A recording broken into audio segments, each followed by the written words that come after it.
Hello students. इस video में हम बात करेंगे chemical properties of carbon compounds, यानी कार्बन कंपाउंड्स की केमिकल प्रॉपर्टीज की हम यहाँ पे बात करेंगे। फिजिकल प्रॉपर्टीज हम पहले के आर्टिकल्स में पढ़ चुके हैं, वो आप वीडियो चेक कर सकते हैं। अब हम केमिकल प्रॉपर्टीज की बात करते हैं। केमिकल प्रॉपर्टीज में बेसिकली हम ये चेक करते हैं कि कार्बन के कंपाउंड दूसरे एलिमेंट के साथ किस तरह बिहेव करते हैं अगर उन्हें फेवरेबल कंडीशन दी जाए तो। पहले ही हमारे पास रिएक्शन है कंबस्शन। कंबस्शन मीन्स हम यहाँ पर ऑक्सीजन प्रोवाइड करवाएंगे और बर्न आउट करेंगे किसी भी कार्बन कंपाउंड को और देखेंगे कि रिजल्ट में हमें क्या क्या मिलता है। फॉर एग्जांपल हमने यहाँ कार्बन का कंपाउंड लिया है मीथेन CH4 और उसको हमने ऑक्सीजन प्रोवाइड की है और उसके बाद इसको बर्न आउट किया तो रिजल्ट में हमें CO2 carbon dioxide plus 2H2O यानी water plus heat plus light, तो हमें ये चार चीज़ें मिलती है। जब भी आप किसी भी कार्बनिक कंपाउंड को हम कह सकते हैं ऑर्गेनिक कंपाउंड को जब आप ऑक्सीजन की प्रेजेंस में बर्न आउट करते हैं तो रिजल्ट में हमें कार्बन डाइऑक्साइड, वाटर, हीट और लाइट, ये चार चीज़ें हमें ज़रूर मिलती हैं। तो यहाँ पर हम बता सकते हैं कि कार्बन और उसके compound are used as fuel because they burn in air releasing lot of heat energy. तो कार्बन से रिलेटेड जो कंपाउंड होते हैं उन्हें हम फ्यूल की तरह यूज कर सकते हैं। जैसे अगर मैं बिल्कुल आपके डोमेस्टिक अप्लायंस की बात करूं, डोमेस्टिक घरेलू चीज़ों की बात करूं, तो लकड़ी जो होती है जलावन की, वो कार्बन से मिलकर के बनी होती है और उसे हम फ्यूल की तरह यूज करते हैं। Saturated hydrocarbon generally burn in air with blue and non-sooty flame. Non-sooty का मतलब होता है बिना धुएं वाली फ्लेम। Saturated हाइड्रोकार्बन मतलब सिंगल बॉन्ड जिनमें होता है वो कार्बन हाइड्रोकार्बन, ये बर्न करते हैं एयर में और बिल्कुल ब्लू फ्लेम के साथ, मतलब टोटली इनटू ये कन्वर्ट होना शुरू हो जाते हैं एनर्जी में। अल्कोहल इसका एक बेसिक एग्जांपल है। ये जब इसको अल्कोहल को हम क्या करते हैं, बर्न आउट करते हैं, तो फ्लेम निकलती है, कोई धुआं नहीं होता इसमें। और जो कि क्या होते हैं, जिसमें सिंगल बॉन्ड होते हैं कार्बन और कार्बन के बीच में, यानी सैचुरेटेड हाइड्रोकार्बन होता है। Unsaturated hydrocarbon burn in air with yellow sooty flame because percentage of carbon is higher than saturated hydrocarbon which does not get completely oxidized in air। यहाँ पर ये बताया गया है कि अनसैचुरेटेड जो हाइड्रोकार्बन होते हैं मन जिसमें डबल बॉन्ड या ट्रिपल बॉन्ड होते हैं, कार्बन की जो परसेंटेज होती है उसमें ज़्यादा होती है एज कंपेयर टू हाइड्रोजन। इसीलिए ये ठीक से बर्न आउट नहीं हो पाते और यहाँ पर जो फ्लेम होती है वो येलो मिलती है हमें, means less amount of energy, और साथ में हमें क्या मिलता है, धुआं मिलता है। ये कम्प्लीटली ऑक्सीडाइज नहीं होते एयर में। ज़्यादातर जो पेट्रोल, डीजल, ये जो फ्यूल होते हैं, ये इन्हीं चीज़ों की बात हो रही है यहाँ पे अनसैचुरेटेड हाइड्रोकार्बन्स की। इनमें जो हमें जब इनको बर्न आउट किया जाता है तो हम साथ में क्या मिलता है, हमें बहुत सारा धुआं मिलता है। उसके बाद हम बात करते हैं यहाँ पर ऑक्सीडेशन की। ऑक्सीडेशन एक तरह की रिएक्शन है जिसमें हम ऑक्सीजन प्रोवाइड कराते हैं और एक तरह के कंपाउंड को दूसरे तरह के कंपाउंड में चेंज करते हैं। एक तरह का कंपाउंड मतलब जिसमें फंक्शनल ग्रुप अलग होता है और उसे हम ऑक्सीजन प्रोवाइड करा के उसका फंक्शनल ग्रुप क्या कर देते हैं, चेंज कर देते हैं। Alcohol can be converted to carboxylic acid in the presence of oxidising agent. Oxidising agent वो होता है जो खुद टेक पार्ट नहीं करता लेकिन ऑक्सीजन हमें प्रोवाइड कराता है। Alcohol can be converted to carboxylic acid in presence of oxidising agent.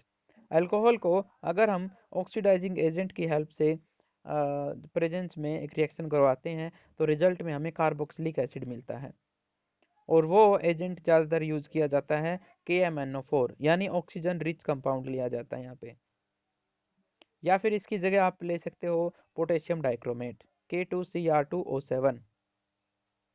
अब इथेनॉल को जैसे हम एल्कलाइन KMnO4 या फिर एसिडिक Cr2O7 इनके साथ रिएक्ट करवाते हैं तो हमें रिजल्ट में इथेनोइक एसिड मिलता है।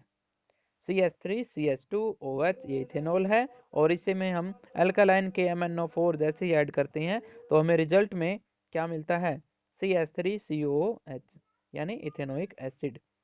ये हमने क्या देखा, इसमें ऑक्सीडेशन हुई है, मतलब ऑक्सीजन हमने इसमें ऐड की है और हाइड्रोजन को रिमूव किया है। जो थर्ड रिएक्शन है वो है एडिशन रिएक्शन।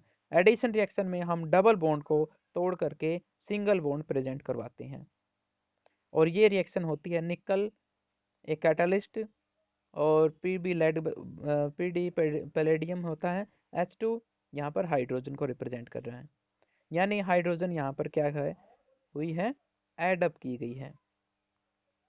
हम एक अनसैचुरेटेड हाइड्रोकार्बन को निकल की प्रेजेंस में हाइड्रोजन प्रोवाइड कराते हैं, तो उससे क्या होता है, डबल बॉन्ड टूट करके उनकी जगह कार्बन पर एक एक वैलेंसी बन जाती है, खाली जगह, और उन खाली जगहों पर हाइड्रोजन अटैक करती है। जैसे यहाँ पर अटैच हुई है हाइड्रोजन, सिंगल बॉन्ड बन गया। Unsaturated hydrocarbon add hydrogen in presence of catalyst palladium और nickel. Vegetables oil are converted into vegetable ghee using this process. इस प्रोसेस की हेल्प से हम वेजिटेबल ऑयल्स को किस में चेंज करते हैं, वेजिटेबल घी में। तो आप यहाँ पर इसका महत्व समझ सकते हैं इस रिएक्शन का, कि ये रिएक्शन बहुत इंपॉर्टेंट है, हमारे रसोई के प्रोडक्ट को प्रोवाइड कराने के लिए इस रिएक्शन को करवाया जाता है। It is also called hydrogenation of vegetable oils.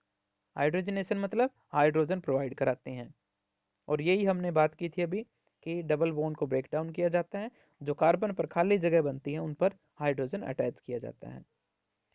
Substitution reaction. Substitution reaction substitution reaction में हम एक हाइड्रोजन को हटा देते हैं और उसकी जगह कोई दूसरा एलिमेंट ऐड किया जाता है। फॉर एग्जाम्पल, अगर हम मीथेन की बात करें तो मीथेन में कार्बन के चारों तरफ हाइड्रोजन अटैच होते हैं, एक कार्बन और 4 हाइड्रोजन। उनमें से एक हाइड्रोजन को हटा दिया जाता है और उसकी जगह एक क्लोरीन ऐड किया जाता है, और रिमेनिंग जो H और Cl रहेंगे वो मिलकर के हाइड्रोक्लोरिक एसिड बना लेंगे। सब्स्टिट्यूशन रिएक्शन में हमने देखा कि ये सिर्फ और सिर्फ सनलाइट की प्रेजेंस में हो सकती है। CH4 यानी मीथेन प्लस Cl2 क्लोरीन और सनलाइट के प्रेजेंस में जैसे रिएक्शन करवाई जाती है तो हमें रिजल्ट में मिलता है CH3Cl प्लस HCl। तो ये कुछ रिएक्शंस थी कार्बन कंपाउंड से रिलेटेड, और एक बार फिर से इनको जल्दी जल्दी रिवाइज कर लेते हैं। सब्स्टिट्यूशन रिएक्शन में हम एक हाइड्रोजन हटा देते हैं और उसकी जगह कोई दूसरा एलिमेंट ऐड करते हैं, और ये हमेशा सनलाइट के प्रेजेंस में ही काम करती है। अगर सनलाइट नहीं है तो ये रिएक्शन टेक पार्ट नहीं होगी। इसीलिए कार्बन कंटेनिंग जो कंपाउंड्स होते हैं उन्हें सनलाइट से दूर रखा जाता है, ज़्यादातर इन्हें डार्क ग्लास में रखा जाता है। और उसके बाद हमने पढ़ी थी एडिशन रिएक्शन। एडिशन रिएक्शन में हम हाइड्रोजन ऐड करते हैं निकल और पैलेडियम की प्रेजेंस में। अनसैचुरेटेड हाइड्रोकार्बन को हम चेंज करते हैं सैचुरेटेड हाइड्रोकार्बन में। यहाँ पर वेजिटेबल ऑयल को चेंज किया जाता है वेजिटेबल घी में। उसके बाद हमने एक रिएक्शन पढ़ी थी ऑक्सीडेशन। ऑक्सीडेशन रिएक्शन में हम ग्रुप चेंज करते हैं। ग्रुप मतलब फंक्शनल ग्रुप। इथेनॉल यहाँ पर अल्कोहल ग्रुप है और इसे KMnO4 ऑक्सीडाइजिंग एजेंट देते हैं और रिजल्ट में हमें इथेनोइक एसिड मिलता है। एक और रिएक्शन थी जिसमें हमने जो कंपाउंड थे उनको कंबस्शन किया था, मतलब जलाया था ऑक्सीजन की प्रेजेंस में, तो हमें रिजल्ट में CO2 plus 2H2O plus heat plus light, ये कार्बन साइकिल में कंप्लीट हेल्प करती है। ये रिएक्शन साइकिल मतलब जो कार्बन होती है वो एनवायरनमेंट में CO2 की फॉर्म में जाती है और उससे कौन लेता है, फिर प्लांट्स लेते हैं, और बाद में इस तरह से यूजेबल प्रोसेस होती रहती है कंबस्चन। और ये डिफरेंट केमिकल प्रॉपर्टीज थी कार्बन की। आई थिंक आपको ये समझ में आई होगी। All the best.